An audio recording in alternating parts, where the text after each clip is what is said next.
जय श्री राधे कृष्ण। आइए आज आप सब सुनेंगे श्री दुर्गा सप्तशती 12वें और 13वें अध्याय की कथा। तो बोलिए प्रेम से माता जगदम्बा दुर्गा की जय, नव दुर्गा देवी की जय, सर्व देवी देवता की जय। देवी बोली, जो पुरुष एकाग्र होकर स्तोत्रों से नित्य मेरी स्तुति करेगा, उसकी सभी बाधाएं मैं निसंशय नाश कर दूंगी।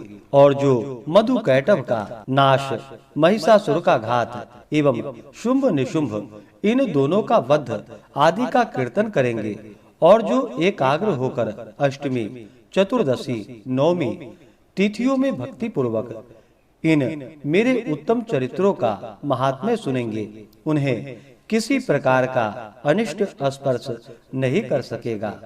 न पापों से उत्पन्न आपत्तियां उन्हें दुखित कर सकेंगी, न दरिद्रता प्राप्त होगी, न प्रिय का वियोग होगा, शत्रु भय नहीं होगा, लुटेरे तथा राजा से भी कोई भय नहीं होगा, और न शस्त्रों से, न अग्नि से, न जल राशि से भय कभी नहीं होगा।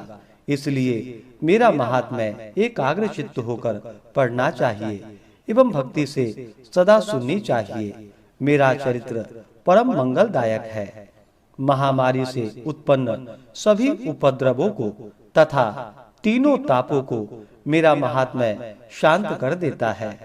जिस मंदिर में मेरा यह महात्म्य पढ़ा जा रहा हो, उस स्थान का मैं कभी त्याग नहीं करती, जहाँ मेरा सदा सानिध्य रहता है। बलिदान, पूजा, अग्निहोत्र एवं महोत्सव में इस मेरे सारे चरित्र का पाठ करे और श्रवण करे। इस प्रकार से विधि जानकर अथवा बिना जाने बलि, पूजा, हवन आदि जो कुछ भी करेगा, उसे मैं प्रीति पूर्वक ग्रहण कर लेती हूँ। शरत काल में मेरी वार्षिकी महापूजा की जाती है।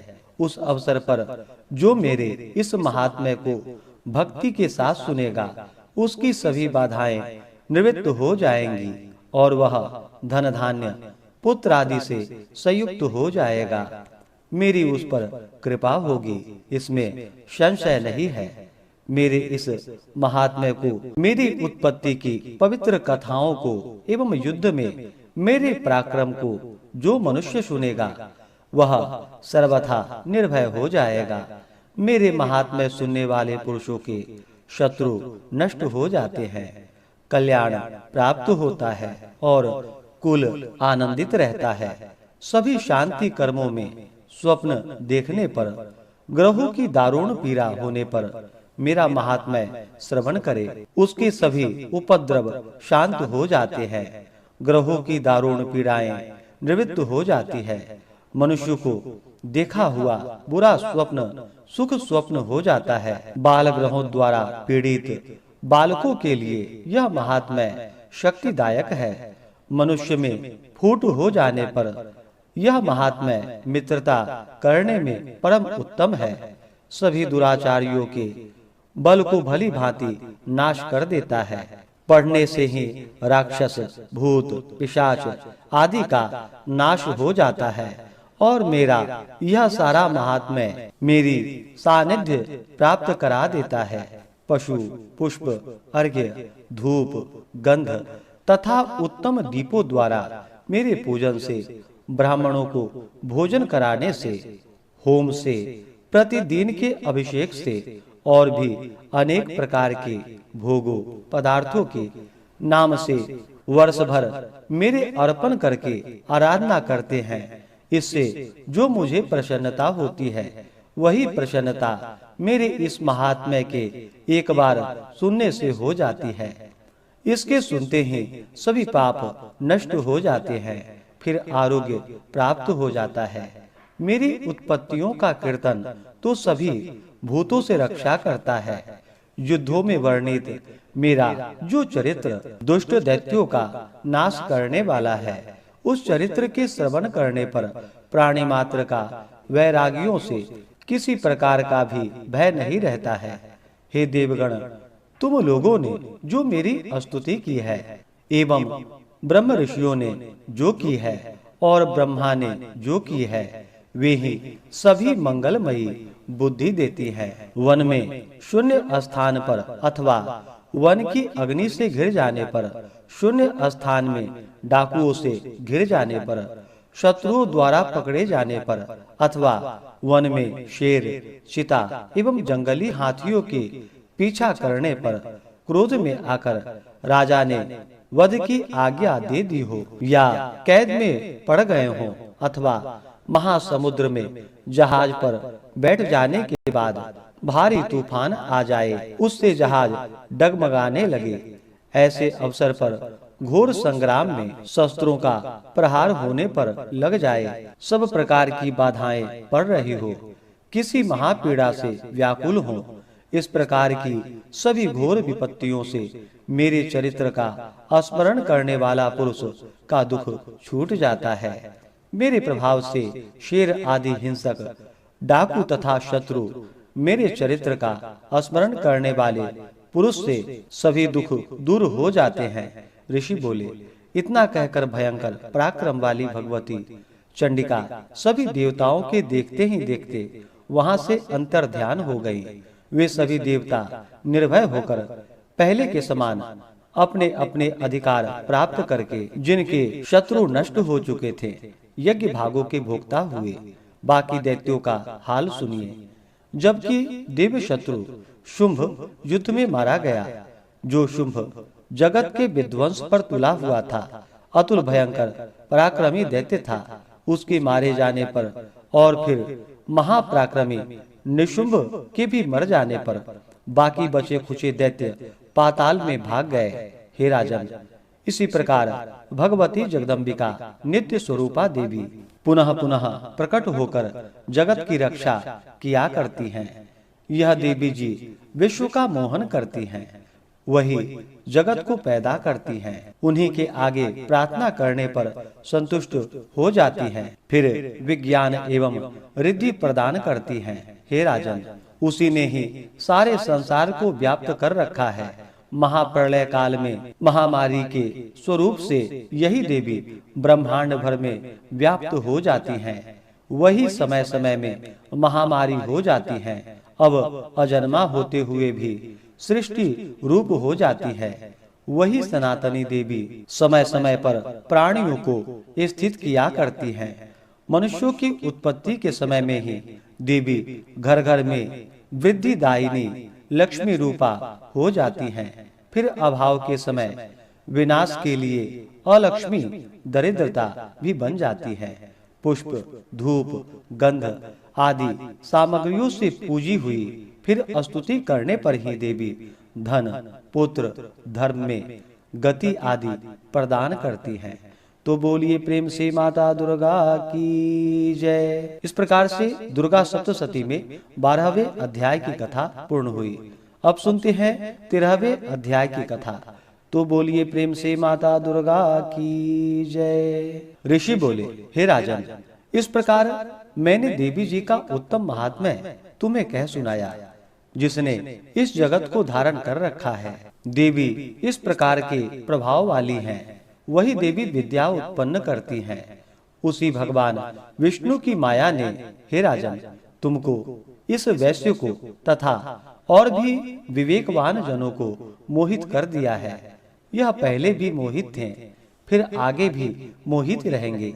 इसलिए हे महाराज, तुम उसी परमेश्वरी की शरण में जाओ, क्योंकि वही देवी इस प्रकार आधारित होकर मनुष्य को भोग, स्वर्ग एवं मोक्ष आदि प्रदान किया करती हैं। मार्कंडेय जी बोले, इस प्रकार ऋषि के वचन सुनकर उस राजा सूरत ने प्रशस्त व्रतों का पालन करने वाले महाभाग मेधा महर्षि जी को प्रणाम किया। यह राजा, जो ममतादायक राज के छिन जाने पर बहुत ही खिन्न हो चुका था, तुरंत ही तप करने चला गया।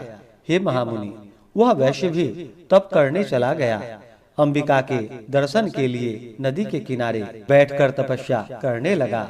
वह वैश्य देवी जी का परम उत्तम सूक्त का जप करने लगा।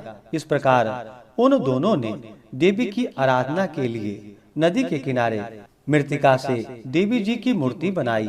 फिर पुष्प, धूप, दीप, हवन, तर्पण आदि से धीरे धीरे आहार थोड़ा करते हुए निराहार होकर एकाग्रता से देवी जी में मन लगाकर आराधना करने लगा।